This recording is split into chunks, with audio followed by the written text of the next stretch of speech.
నమస్తే. మీరు చూస్తున్నారు ఎన్ఎస్ఆర్ టెక్ యూట్యూబ్ ఛానల్. ఈరోజు మీకోసం ముఖ్యమైన సమాచారం తీసుకురావడం జరిగింది. రైతుల ఖాతాలో నగదు జమ డేట్ ఫిక్స్. రైతు భరోసా పంపిణీపై కీలక అప్డేట్ రానే వచ్చింది.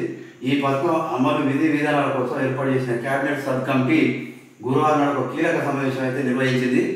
ఈ సమావేశంలో రైతు భరోసాకు సంబంధించి ఒక కీలక నిర్ణయాలు అయితే రావడం అయితే జరిగింది.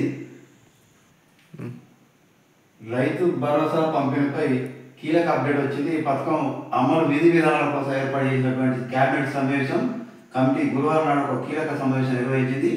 ఈ సమావేశంలో రైతు భరోసాకు సంబంధించి ఒక కీలక నిర్ణయాలు తీసుకోవడం జరిగింది. ఈ మంత్రివర్గ సభ్యులు రైతు భరోసా ఎవరికి ఇవ్వాలి, ఎంత మేరకు ఇవ్వాలి, ఈ పథకానికి సంబంధించిన విధి విధానాలు రైతుల ఖాతాలో ఎప్పటి నుండి జమ చేయాలి అనే అంశాలపై ఈ సమావేశంలో ప్రధానంగా చర్చించడం జరిగింది.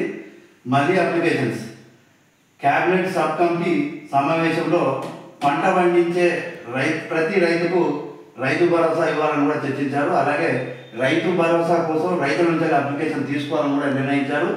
జనవరి 5వ తేదీ నుండి 7వ తేదీ వరకు దరఖాస్తు తీసుకోవాలని నిర్ణయించారు. అయితే ఈ తేదీలు ఇంకా ఖరారు చేయలేదు. ఇక జనవరి 14వ తేదీ సంక్రాంతి పర్వదినం సందర్భంగా రైతుల ఖాతాలో ఈ రైతు భరోసా పథకం నిధులు జమ చేయాలని అయితే ప్రభుత్వం అయితే యోచిస్తున్నట్టు తెలుస్తుంది.